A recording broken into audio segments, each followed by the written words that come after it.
baby.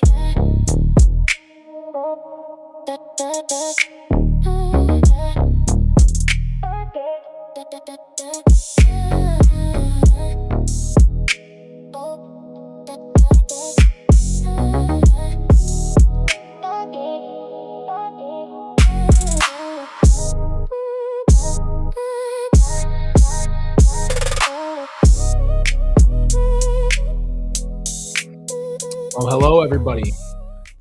Welcome to the stream. Welcome to the channel if you're new.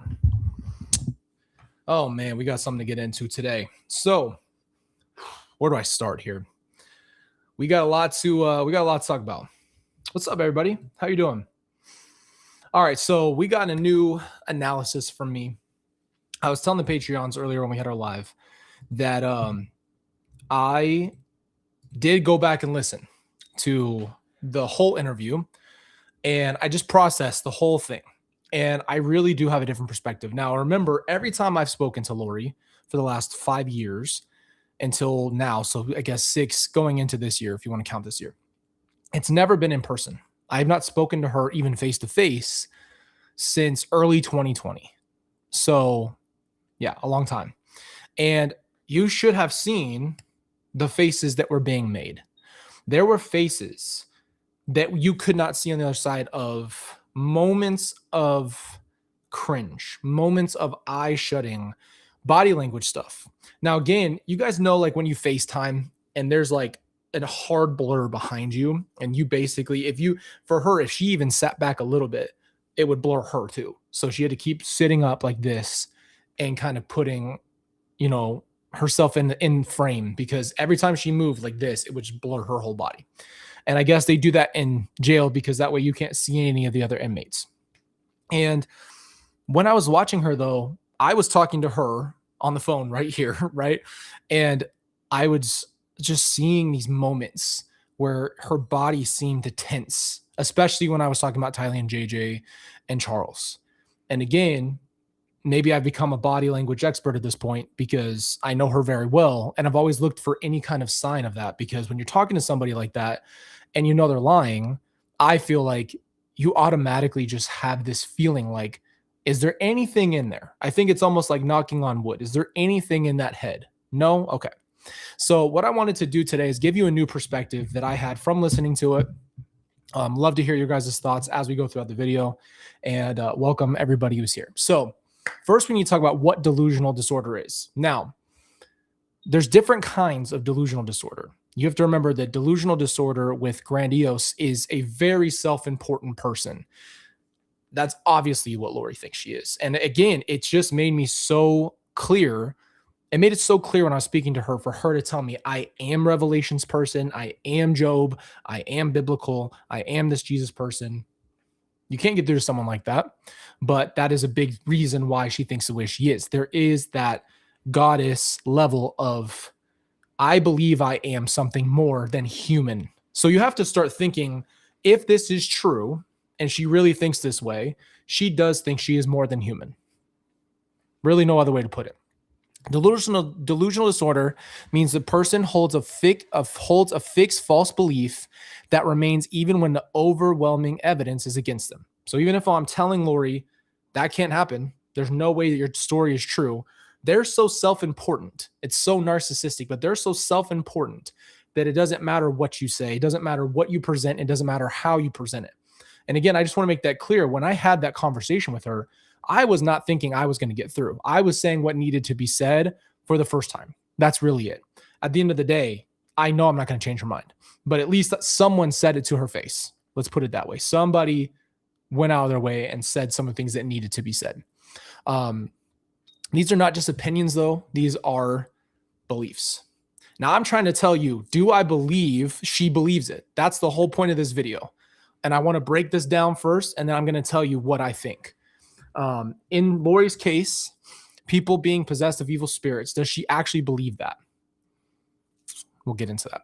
Individuals being labeled dark, believing she had special divine mission. I think of anything that she would believe, the divine mission part, I think she believes. Now, how much does she believe that? Does she think that that is, I don't know. I can't tell you levels. But if anything was true in the entirety of our conversation, she 100% believes in herself. That's the point. She thinks she's special.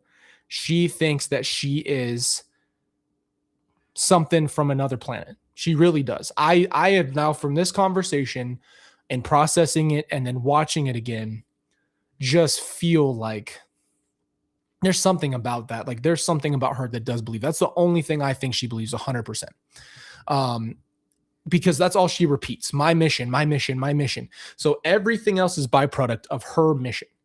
So if you think that way and you believe that everything else that's happened is because you're so important and life is just happening at you, like the Job thing. She's so stuck on this idea that Job and her are the same thing, that Satan went to God and told God, you got to destroy Lori's life because she's too powerful. And God's like, okay, go ahead, Satan. As if she didn't do anything wrong. That part is separate from what we're going to get into, which is what she did to the kids and what she believes. But if anything, she stands on 10 toes. Like I said, are you not afraid of the afterlife? Are you not afraid? You've never weighed the consequences, have you? She just 100% is pushing the narrative to herself that she is completely fine. Now, hyper-religiosity, we got to talk about this too, because we got a lot. This is a mixed bag. This is why her diagnosis is something you really have to break down. So, number one, believing that you are receiving direct messages from God. Let's stop and talk about what Lori told me. She is clear as day that she 100% is talking to Jesus Christ. 100%. So if you really think, are you having a conversation with an entity? That's always been my question from the beginning. Once I heard the Jesus thing, my first thought is, are you actually having some kind of spiritual experience? Not God, not Jesus, but are you having a spiritual experience? Is there something actually manifesting itself, or are you having delusions? Because here's the thing. So this is really interesting. My cousin and I watched The Joker, the Joaquin Phoenix Joker, the first one. And I'm sitting there going, oh my gosh, there's so much of this that's Lori. It was like not even fun to watch because I couldn't stop comparing the Joker and Lori. If you haven't seen the movie, I don't want to spoil it, but you guys know that pop culture really does ring a lot of reality. But there's a moment in a scene, it's not going to ruin anything for you. There's a moment in a scene where the Joker comes home and he's watching a movie, and he's watching a talk show like a Jimmy Fallon, and he's having this moment in his brain where he's on the show. So there's a part of him that completely disconnects from reality and has this imaginary world in where he plugs and plays in whatever. And he's severely traumatized. He's a severely traumatized character.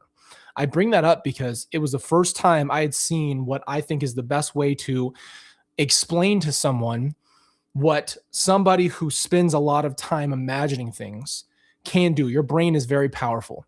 And I always go back to the place. I haven't even seen the movie, so I need to watch it. But you guys know Castaway with Tom Hanks, where he's alone on an island and he makes a best friend out of volleyball, Wilson.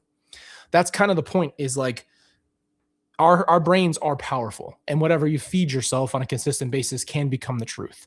I am more of the mind to say that I think that's what's happening here, rather than full delusion to the point of like, I can't see out of this. I think what has happened is that when you see her facial expressions, when you see these cringes, it's like this. Like I'll try to portray the best I could, but moments of having a conversation and someone kind of squints, and you see it in Nate's interview specifically. You see it with, Keith Morrison's interview. Anybody who was a little bit more like direct. Anytime you ask her a direct question, I could see these moments almost like this. We pull those shoulders kind of roll up, and your eyes and the face just kind of has this momentary reaction.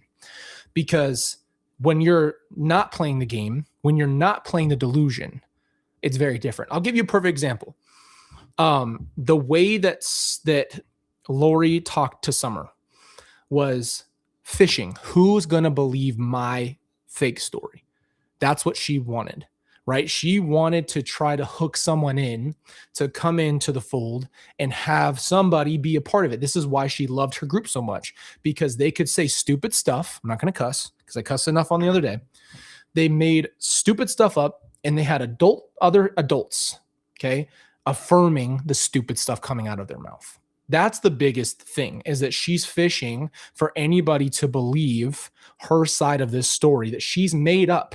Now, again, at the time, though, all of them were part of it. They all were affirming her. They were all doing things to say stupid stuff to each other and text each other, words like things from God, like, her whole thing where she came in and said, Lori said, Zulema texted me and said it's going to be a domino effect.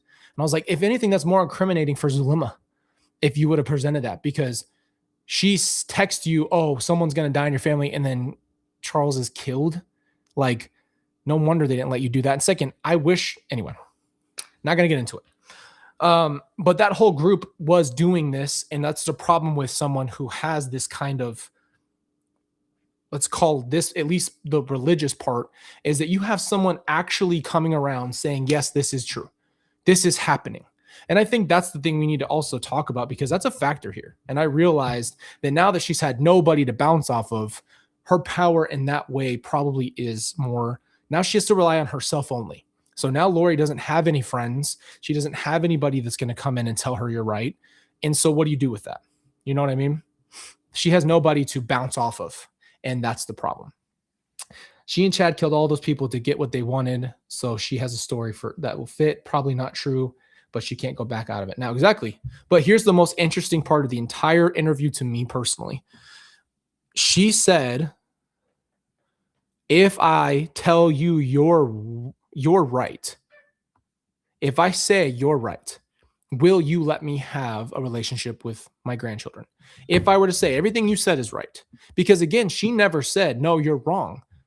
It was never you're wrong. Is I understand why you think that, which is also not even a denial. So we're living in a world where it's not even a denial.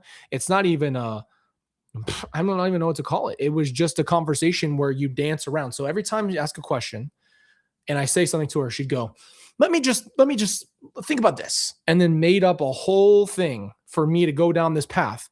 And I realized that is exactly what happened my whole life, but this is just out of the box, cat's out of the box, whatever you want to call it. It's the same exact situation here. But for her, again, go back to what we were talking about, is there's nobody reaffirming her beliefs now. So now it's just her telling herself things, which can also be a powerful thing. And again, like you just said, you can't really back out of it unless you're willing to admit the whole thing is a lie, which I don't think she can be. Well, I mean, she could, because I think she knows it's a lie, because she knows that's not what happened. But at the end of the day, how many years have you spent building this lie up to protect yourself and then lie about everybody else? So you either have to go all in or all out. She's all in on the wrong side. Let's put it that way. One of the other things with her being hyper-religious is that she's a chosen prophet or a unique authority. Now, let me explain something real quick from the LDS side. The LDS thing is interesting here because it plays a part. And that part is women do not have what's called the Melchizedek priesthood, which is an LDS thing that only men have in that church. They were both LDS, okay? Let's use that term loosely because they really made their own church, the Church of Chad, which is garbage. But at the end of the day, they came in and said, Lori has the Melchizedek priesthood. They don't need to repent. They don't need to do any of these things. The Bible's a great book, but it doesn't apply to higher beings. I'm a translated being. You start adding in all these things, you kind of see where she thinks that she's above other people.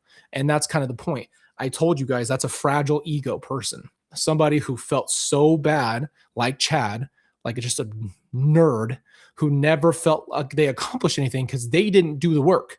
They didn't accomplish stuff on their own in their own life. And so they had to make up this, I'm bigger, chosen one. I'm so important because I don't feel like I am. So I'm going to make it all up. The fact that people actually join the journey will never, ever resonate with me. So I can only go so far with it. I understand it, but I don't get it, if that makes sense. But she definitely thinks that she's some kind of biblical prophet. She said it very clearly that all these people and all these books of the Bible and all these things are her. So we clearly have that going on. Yeah, I have no idea what to say about that. Thinking normal events are supernatural signs and meant specifically for you. So let's get this one straight. You get thrown in jail. You take that as a sign that this is actually what God wanted. Not because you committed so many crimes, you're in jail for life, you have multiple life sentences. Not because you broke the law and committed murder and adultery and stole and all the things that you did. And none of that applies. You're only in jail so you can preach. And that's why one of my favorite things I said to her back, I said, you can visit jail. You know that, right? You didn't have to go in there. You didn't have to do that. You could have, if your mission was people in prison, you don't have to go to prison. You can visit the jail and preach to people. So I was just poking holes in the logic, because to me, you can't sell me on it. So that's just what it is. I couldn't even stomach it. So it doesn't make any sense. It doesn't make any sense. I appreciate that, Monica. Thank you. I will say I feel better. I feel like I said what I needed to say to her. And then believing your actions are divinely commanded regardless of the consequences. So now this is where this is important. I obviously wish I would have spent a lot more time on other things. The whole reason the Nephi thing is very important is that it's the first book in the Book of Mormon that people teach when you're LDS. And the first thing you teach in this is the story. And part of that story is that Nephi and his brothers get the plate stolen, which is basically the Book of Mormon, which is the New Testament of Jesus Christ. And this dude who's the king steals it. And there's an opportunity where an angel comes to Nephi and tells Nephi to kill the king. He says, you can kill him because he's evil and corrupt. Take his robe, put his stuff on, and go get the plates and get out of here. That was the whole point. That's why that matters in context if you guys don't know that story, which is why I said that, because I said there's no way you had another reason. And then she tried to make it, well, what was Nephi's thing? Go and do as the Lord commanded. This is not a commandment. That's not a commandment. These are your choices that you do not want to take responsibility for. And so that was the other main thing, is like poking holes in any of that logic. Yes, the gold plates tests. That's it. So that's kind of where we're at with it is. And this is, again, there's a lot of people who go in and get people in these specific ways by using scripture. We've talked about this a lot. And corrupting God to pull people into little mini cults, even if it's like 3 people. There's people who are extremists, and they take God's word out of context and religion out of context, and they twist it for their own gain. It's exactly what this is. Personality disorder with narcissistic features. This is an important part of the diagnosis and part of the reason why I want to keep talking about this.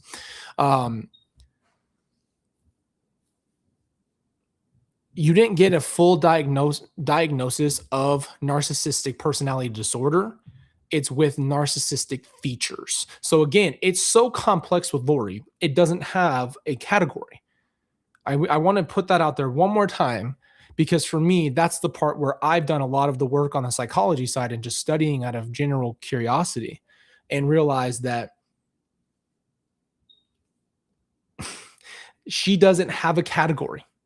It is so, I mean, someone said it, and it's actually the truest thing ever, is that there's going to have, at some point, somebody's going to do case studies on her, because it is seriously that far out of like what psychology can diagnose. It's so complex that they had to just put in the pieces that even have a chart. Let's put it that way. She is off the chart in the worst way. She has narcissistic features. So what those are an inflated sense of self-importance. Again, that goes back to what we talked about earlier in the hyper-religiosity and the delusion, is that narcissists, and I mean, I've never heard any, if I have said this for years, if you want to study a narcissist, just watch Lori's, if you're in psychology class right now, study her and her interviews and listen to the words. Every single thing that comes out of her mouth is I. Everything is a me. So when I went rebutted on one of the things, it sounds like you have told me that everything about what you've done is you and everything's about you. So everyone dies because you're important. This is important. Now you're suffering because of you. It's never anything else. It's just you. It's very narcissistic. It's the definition. They don't think about anybody else. They don't think about anything else. They think about themselves. That is the reason why it's so important, because it also inflates the hyper-religion. If you're a narcissist and then you get religion and then all these other hyper-religiosity things, you mix it all into one thing, right? I'm going to answer this question in a second because I think it's a good question. I'll come back to it. Feeling uniquely chosen or special. We already know that. A lack of empathy. Again, narcissists think about their well-being first. Everybody else's really doesn't matter at the end at all. They almost emulate. It's almost on the level what we talked about when we diagnosed with Chad, Lori, and Alex being psychopaths or sociopaths. We're talking about lack of empathy does not mean like I don't feel bad if you fall. It's like it's void. We're not talking about like, I mean, we're talking about I don't feel anything. And for some reason, she's chosen me as the golden child to want to have a relationship with me and said if she lost me, it'd be worse than losing the kids. And it's sick because how do you have so much love for me, but no one else? That's what I'm saying. It doesn't make any sense. Believing normal rules don't apply to them is another one. Needing admiration or validation. This is where I say fragile ego. Think about it.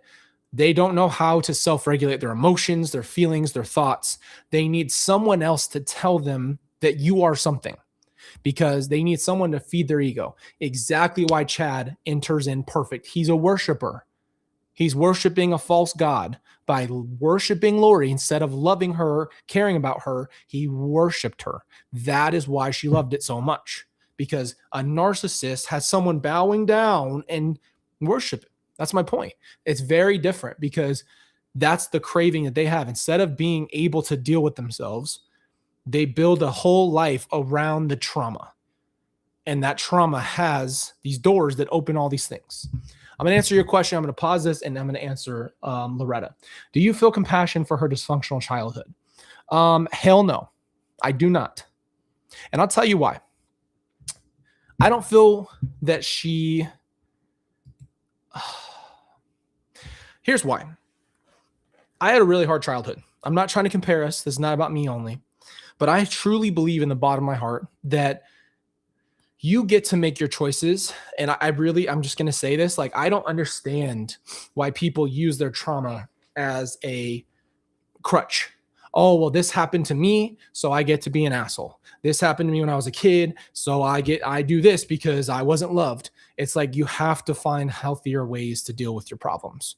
And honestly, that's the problem that I have, is that it's not that I can't validate that hard things have happened in people's lives, but what I'm trying to say is you either choose to be better or you don't.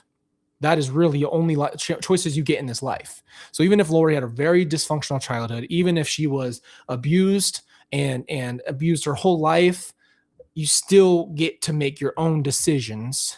And I understand that Chad had a very manipulative part in her life because he did manipulate her, but she manipulated him as well.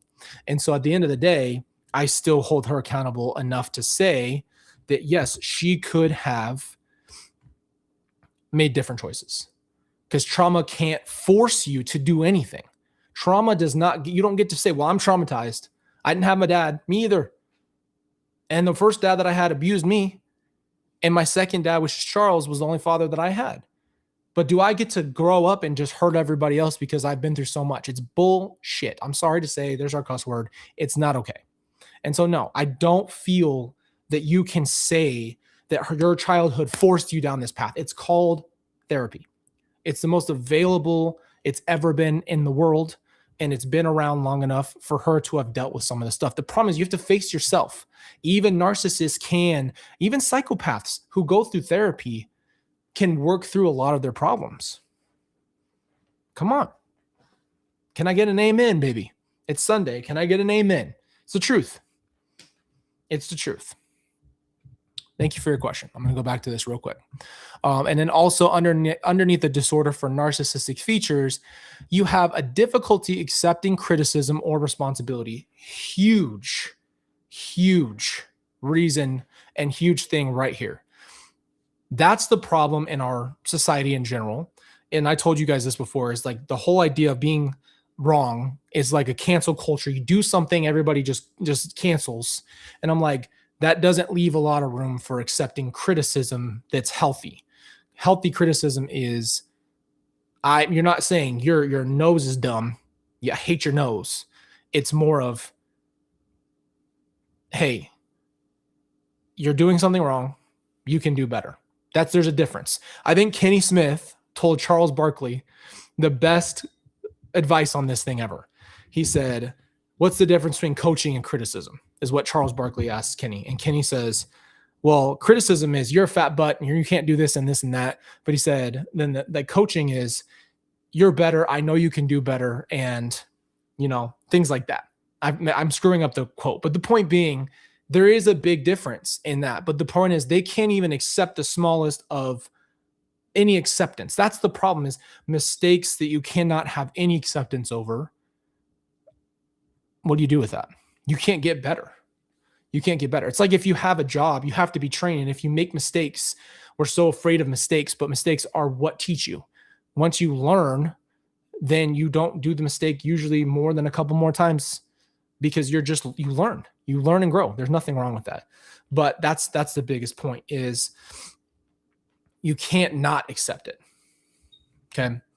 And why this is why these together matter. Because again, she's her own diagnosis. This is her own page. This book is a single book about Lori because she does not have a diagnosis on the chart. Delusion has convinced her certain beliefs were absolutely true. I want to really dissect that one. Hyper-religiosity framed those beliefs as for coming from God. I don't know about that part. Narcissistic traits reinforce the idea that she was uniquely chosen and couldn't be wrong. That is why it all matters together. So let's break this down in a context. I think that she has forced a belief system. I really do. I'm going to tell you all my opinion now that I've experienced this. It's been years of my own therapy, years of processing how it was as a kid and all of that stuff. The point that I'm trying to make is that she has probably spent the last few years rewriting the same exact fake story to herself, to the point of belief, to the point where she does believe. How do you say this? Have you guys ever heard of actual brainwashing? Okay, so the way the brainwashing works is that you have neural pathways in your head, which is why I said self-talk is really important. We're going to get to that. But neural pathways form in your head when you reinforce thought with action. And what happens is if you keep telling yourself every day, I'm going to give you a perfect example. Tell yourself every day, I am chosen by God to do this thing, which is wrong, whatever the wrong thing is. And you keep telling yourself over and over and over, you will start to believe it because you have reinforced the thought. And then the action comes because the thought existed. So everything starts in your head and then turns into action, right? The point is, when you've spent years of isolation, years of telling yourself the same story, it's easy to start to say you believe it. Even if when you look at her face, you can see cringing. You can see that movement of the shoulders, that tightening, that face cringe. Because when I bring up Tylee and JJ, I looked at her for the first time and I could see the subtleties. I could see the eyes, and that changed my perspective because I did think there is more in there than I initially ever realized. And it doesn't mean it matters because, again, you still, at the end of the day, she gets to choose her life from this point on. And that's the point I tried to make making the interview in the first place and doing the interview, is that I'm not there to try to change her mind. I called her to say my piece and say what I needed to say. And hopefully maybe at least some of it got heard, right? I mean, even if every single thing she said was everything that she basically said was, well, let me just pitch you this. Let me just say, if this were possible. No, it's not. Stop trying to pitch possibilities. The things that I learned from that interview are she pinned everything on Tylee from the beginning, which was new to me. I know she did, but in sequence. So she said that Tylee brought the bat, felt bad. That's why she did what she did. And I never heard her say all of those things together. And then she said, if I say I'm wrong, will you just, have a relationship with me? Which shows desperation, which shows I'll do anything I can to just have a relationship, which again, we haven't talked in years. So I don't really understand what she thinks that we're going to have. And I don't know why, of all of her children, she has chosen me But the only thing I can give you guys is that I spent my whole life pleasing her. So my whole life was walking on eggshells, trying to be a good kid, not be a problem. I kept my problems to myself most of the time. And I was just a yes man. And again, Tylee was bold and did not listen to my mom. Tylee's more like what that interview was like. Tylee said things when she didn't like it, even at a young age. And she just didn't have the same thing. I grew up very submissive to not be a problem. And so I think that she loved me more because of just that, what I provided to the table, not the love. You know what I mean? It's different. It's a different thing when you realize that you're not loved because the person doesn't really have that kind of capability to love you the way you would wish a parent could love you. But that's my conclusion on all of it is growing up, I was just someone who didn't cause a lot of problems and really to myself, took care of myself. And yeah, that's pretty much it. That's pretty much the only reason I think that she looks at me that way, which is why I think being confrontational, you guys need to understand, I'm 30 years old. I've never talked to Lori like that in my life. Ever have I spoken to her like that. And I don't know, it felt good. It felt good. And the reason it felt good is because I just didn't take any of her stuff. And I think that that's what I was trying to get everybody to realize is at the end of the day, you have to make a decision on what you think is going to help you move on. Like really really move on. You know what I mean? Like really actually step out of the pain and just go forward in your life. And I really hope that that gives everybody that opportunity just to kind of reflect and think of how can I, what is it? What's the thing that would help me do that? And that was one of my things that if Lori died, if I died, would I feel like things were unsaid? Yes, until I had that phone call. So I think that's what's important. But I learned a lot because from a psychological standpoint, I've been really against the fact that I think she believes any of it. And I still kind of have that thought, but I will tell you the narcissistic part of her, I think, has convinced herself more than ever that she is truly, yes, special, that her life all was crap, not because of any other reason, that it's all Satan's fault. That's all Satan's fault. That's kind of the whole point here. That's all she's ever going to say. What do you think she's been thinking since you talked? I have no idea. She has an appeal this next month in August. I don't know. I told her, I'm not trying to get you in trouble. It's an agreement between two people. If you can do it live, we'll do it live. Neither one of us knew the legality of it. I wasn't trying to cause a problem. I just said, I'm not going to edit it. We'll do it live. Frick it. We'll do it live. That's how I felt. Like, okay, fine. Have it your way. I don't care. I'm going to say the same thing, whether it's recorded or not. It was going to be the exact same thing. So it didn't matter to me. But obviously, I didn't want to give her a platform. That's the whole point. And even talking to her does in a sense. But I also felt like hopefully, again, that I said enough that made other victims feel like they got to say their piece if they never get the opportunity. I think that's what's important is if no one else gets to ever say their piece, maybe I represented everybody enough to say, no one believes you. And, you put yourself here. And in the last part of the conversation, when we did say goodbye, pretty much forever, I said that we'll probably never talk again. If this is the last thing I ever say, I don't believe you. And I just need you to know that. And I'm never, I don't believe God's going to tell me that you were right the whole time because that's just ridiculous.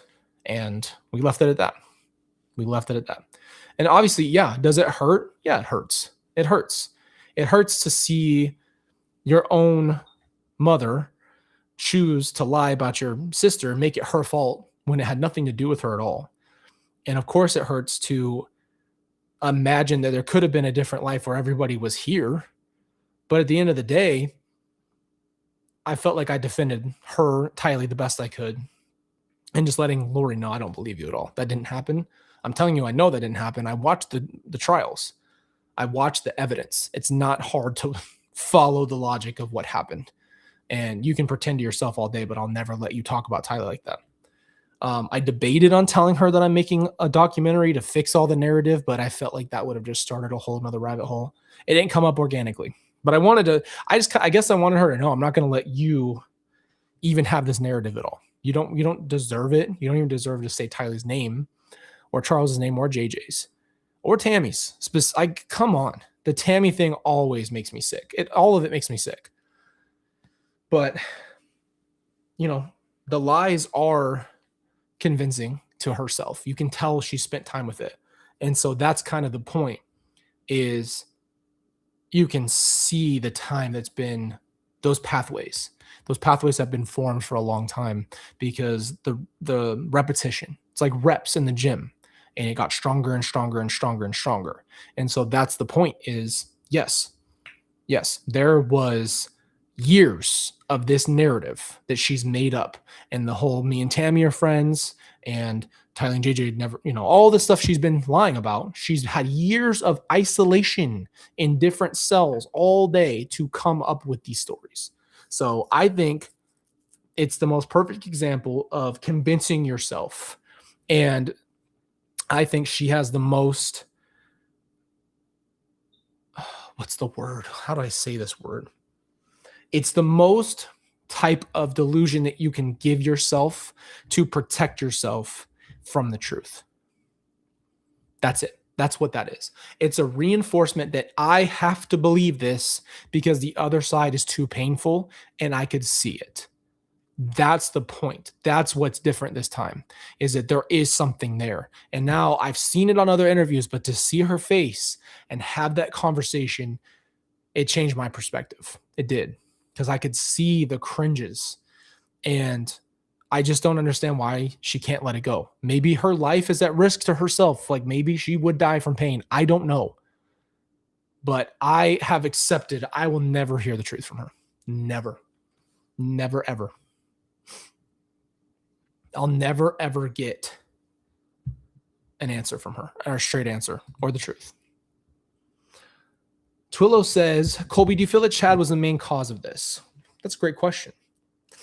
Do I feel that he's the main cause? Honestly, no.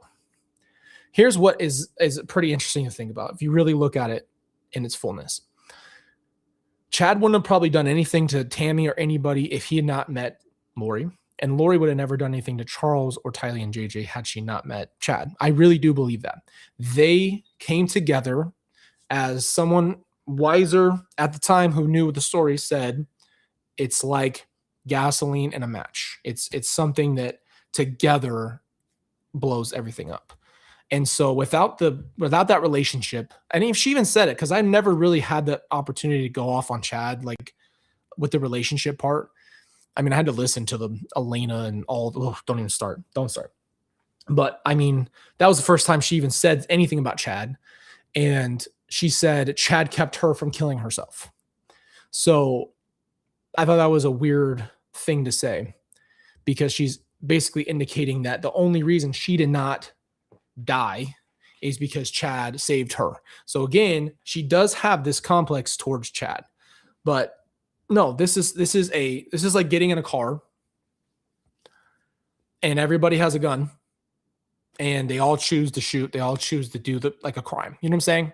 I guess that's a bad example, but it's like first thought that comes in. Even if you're not in the car and you're driving the car, you're in the car and you're participating in a drive-by. That's what it feels like. It is, yes, they're all in on the same thing. But I don't know. I don't think that he didn't do anything she didn't want to do. Let's put it that way. But I mean, it changed my perspective too. You guys need to understand, I did not know how involved Chad was. Sounds weird, but you don't know what you don't know. And yeah, I didn't understand the dynamic, but watching them manipulate each other was crazy. So like, he was like, oh, if you want protection, you have to send me back a smiley face. Because if you don't, I have to drop your bubble. I have to drop it. I can't keep it. Because she was like breaking up with him. She's like, just live your life with your family. He didn't like that. This dude was miserable with his family. He texted her that what's Harry Potter? Harry Potter under the stairs, crying his eyes out because he has a family and kids. Don't even make me start. The cussing jar will open quicker than a hurry. But yeah, that's the problem. He was miserable. He wanted to cheat. He wanted sex. He just wanted that. And Lori wanted to be worshipped. And they both just exactly meshed in. I don't know. But here's the thing that's a psychological point of this is those wounds.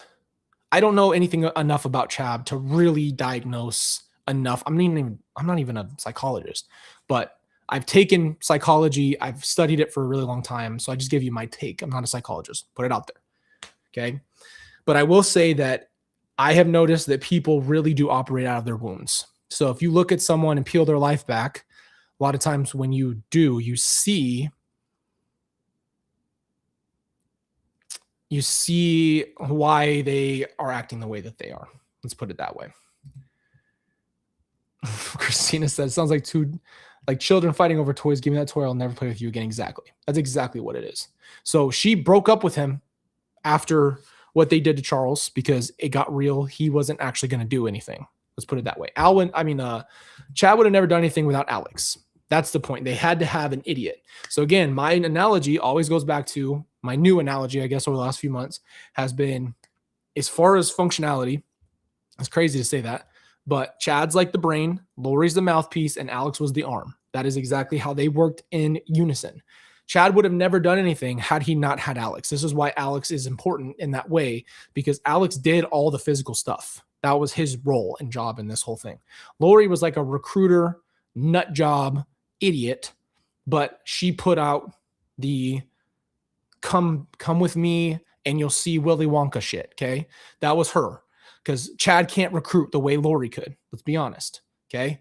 Like, that's how that works. So she was the recruiter, and she was the one who was getting the group together and getting the friends and all this stuff. Alex is just an absolute sick moron. But he, of anybody, in my personal opinion, believed what Chad was saying spiritually the most because he wanted to be redeemed from his life. And he had been kicked out of the church, excommunicated multiple times. If you guys understood the implication of that, is that is a big deal to someone who's LDS to be excommunicated from the church. It means you can't even come to the church and do all the things because they've chosen to remove you. Like you have black stains on you. And I mean, you have to do stuff to get to that point. So I don't know. But yeah, it's pretty crazy. It's pretty crazy how it all worked in the most diabolical Satanist way possible. And everybody played a certain role. And that's why it's really interesting. Okay, I got two questions. Colby question, you said by the looks of her face, why you were standing up for yourself and your family, did her face change? No, honestly, that's the part that's pretty crazy. So her face was cringing more in like the really important parts, like about Tylee telling her stuff like that. When I told her, I said, I know you're lying about that. And just this, I'm doing it, I guess physically, I keep doing it just to kind of give you guys the face, but just kind of a squint, almost a defense mechanism. Like, oh, that hurts. Oh, like, I don't want to remember that. It's almost like if you shake off a memory or, things like that. So just kind of a cringe. But no, I mean, every time I said anything, it was, so I'd say, you're an idiot, right, Lori? You're an idiot, and you know that everything you're saying is a lie. Let me just say this. Let me just pitch you this. What if I'm not? What if I'm telling the truth? And what if you're wrong? And what if everybody in the world is wrong? And what if, and it's like, it's no such thing as straight answer. That's why I am the way I am today, because I just like to give people straight answers as much as I can. Just say it. It's just easier in life to just say it. I haven't always been that way, but I think in the last few months, I've just become way too, I don't know. I'd rather just say it the way it is. So let's put it that way. Christina said, your opinion on Alex, an idiot who wanted to be needed or pure evil combined, maybe more nuanced than this question.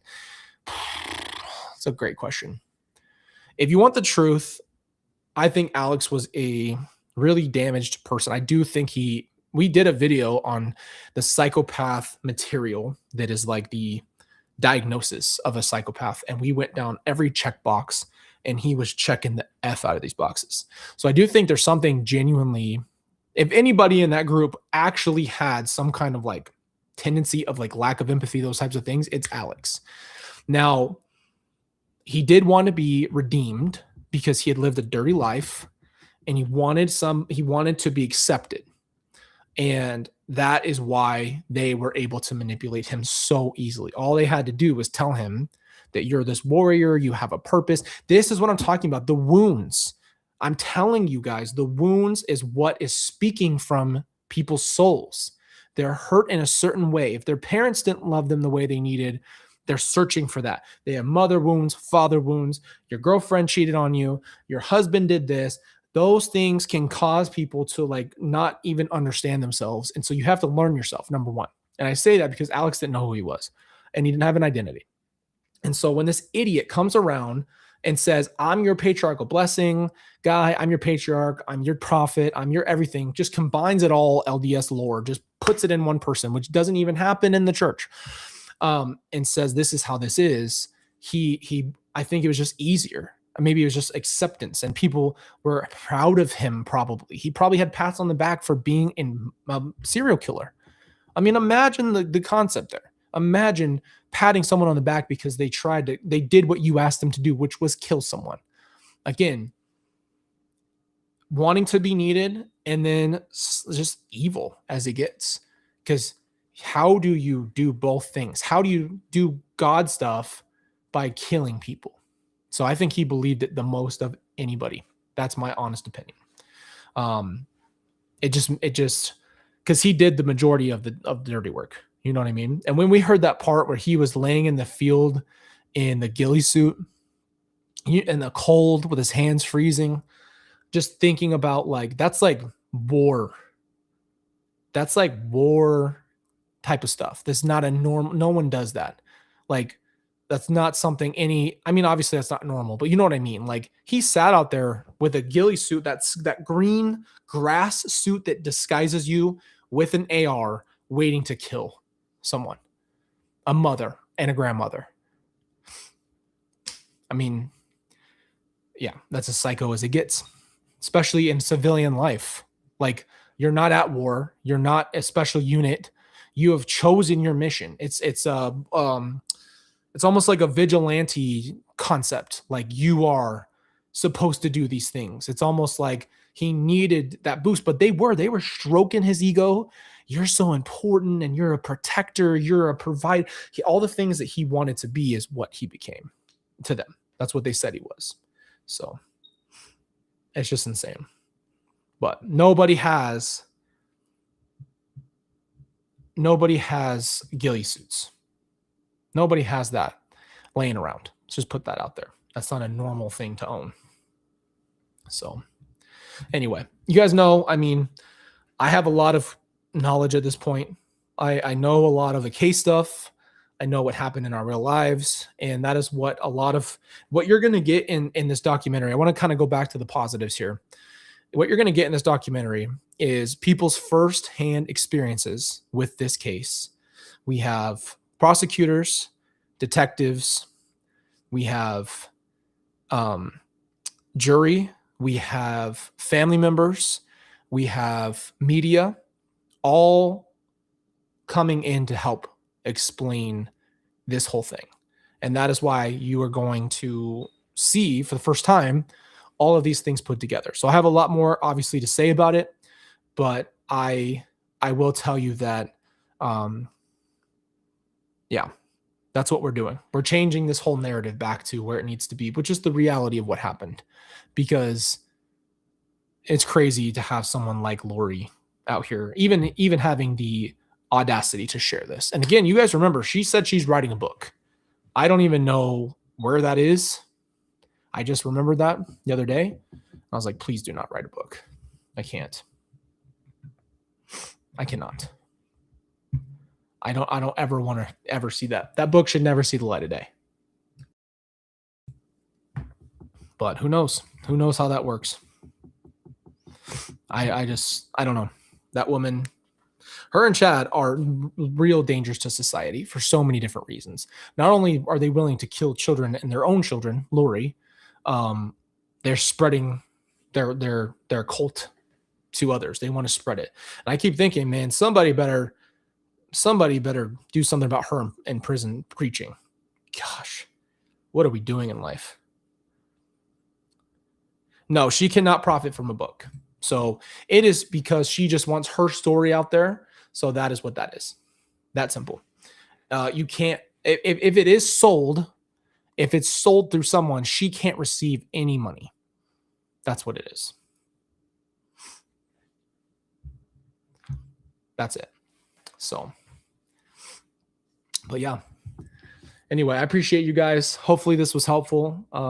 This stuff applies obviously more. Again, perfect example, watching Joker. Heavy. Watching someone with these mental things. There's a difference between someone like that and someone like Lori, because Lori lived a somewhat normal life with mostly narcissistic tendency, but not the other stuff. When you watch Joker, that's exactly the difference, is that someone can't understand themselves, someone taking pills, someone trying to figure this out and can't understand why they do the things they do, and just having this whole complex.